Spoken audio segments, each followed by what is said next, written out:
Satnam, Namaste, my name is Nancy Zabaneh. Welcome to my podcast, which aims to present a compassionate perspective on the nature of human pain and suffering. I believe that adversity can lead to opportunity, growth, and expansion.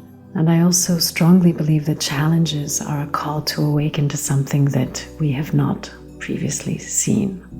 Today's podcast will explore the relationship between yoga and the world around us. Our yoga practice is deeply embedded in the world around us. It is a mirror, a microcosm of the world outside. Our inner lives are connected to the way we move in the world, our relationships with one another, how we practice integrity, speak truth in our work, and in our communities. The very essence of our practice, the very meaning of our practice, is drawn from the root word yug, which means connection or union or to yoke. The Chandogya Upanishad says, Tat Tvam Asi, thou art that. The self in each person is not different, that we are all inherently divine. We are all, as a human race, deeply, inextricably, intangibly, and tangibly interconnected with one another, infused with the same spirit of the divine. And yet, in reality, this interconnectedness is not manifested at all levels. The call to action for social justice is not new to the yogi. Yoga as a word makes its first appearance in the sacred Hindu text, the Bhagavad Gita. The word makes its appearance not in an ashram, not in the mountains, not in a palace, but in a battlefield during a war for justice. The Bhagavad Gita is unique in its message as it succinctly encapsulates how we have to follow our dharma, our duty to live and work in the world. It is as much about renunciation as an active call to participate in the world around us. Yoga transforms the practitioner not merely on the physical, but also on visceral, cerebral, and spiritual levels. It is not only asana and pranayama and taking care of our physical bodies, but also the yamas and the niyamas, which offer us tools for reflecting on the many shades of light and shadows within. Yoga offers us radical agency to use our privilege, if we have it, by sharpening our discriminative discernment so we respond to the world around and within with skill and compassion. Our yoga practice should not be and cannot afford to be oblivious to divisive systems. Wherever we look, there are systematic, institutionalized forms of oppression within society based on race, caste, skin color, ethnicity, gender, sexual orientation, economic status, and of course all of these things cause inequities in access to resources, education, healthcare, employment, housing, and so on and so forth.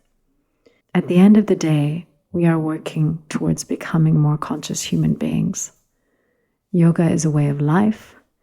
It's a way of engaging with the world.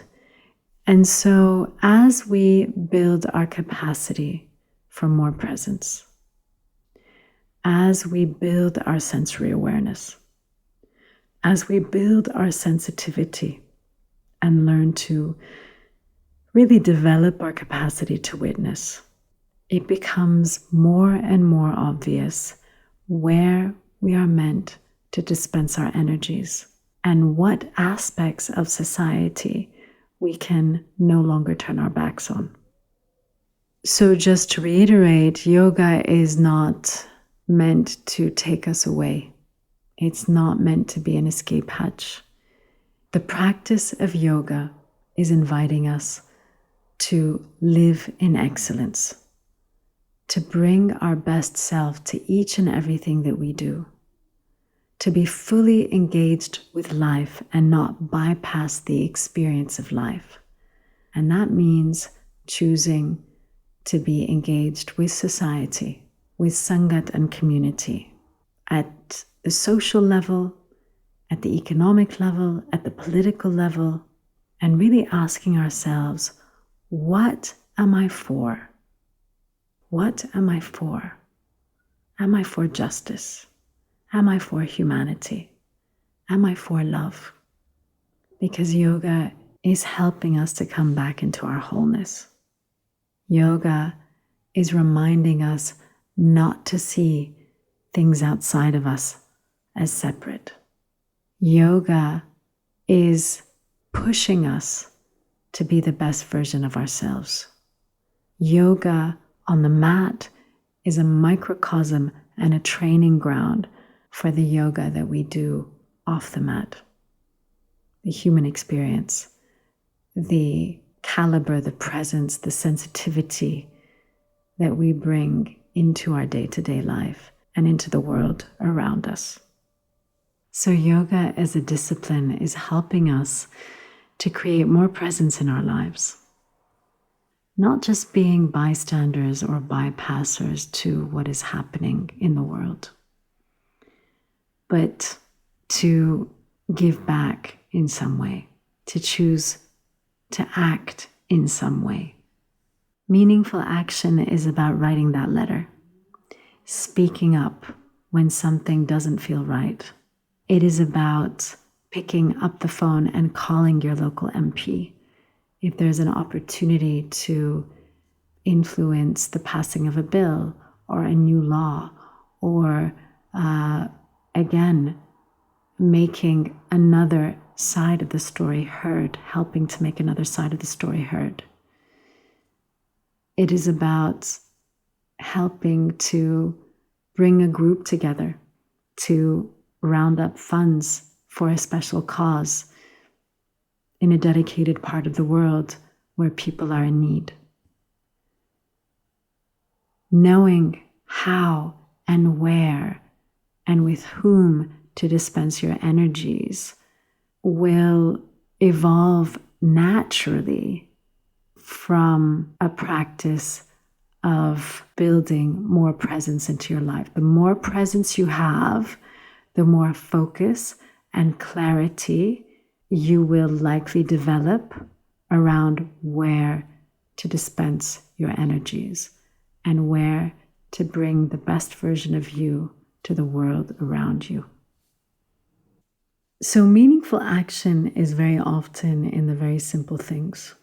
The mind sometimes takes us into realms where we believe that we need to be creating something grand, something substantial. And in reality, it's just about bringing a quality and caliber of presence into every aspect of our lives. For those of us who work in the corporate world, how are we bringing caliber and presence into our day-to-day? How are we making a meaningful impact in our ongoing, regular, daily engagements? And how are we making space for a certain quality of presence in the corporate sphere? Could you be the one, for example, to bring wellness and consciousness practices into your corporate realm, into your workplace? Could you be the one who suggests a different quality of leadership? Could you be the one who directs the company in a different way, or who brings their ideas into meaningful fruition so that some change that is affected can influence more than just you, more than just your team, but perhaps the entire company? And what is the relationship between me and the planet, between me and the environment?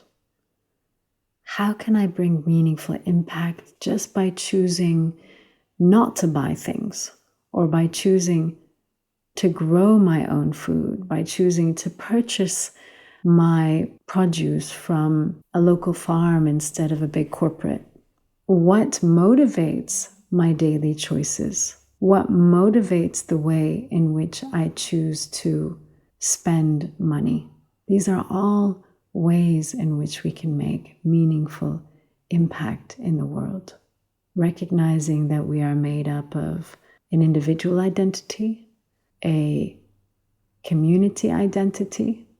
So, yogic philosophy teaches that the self is both infinite and finite. What does that mean?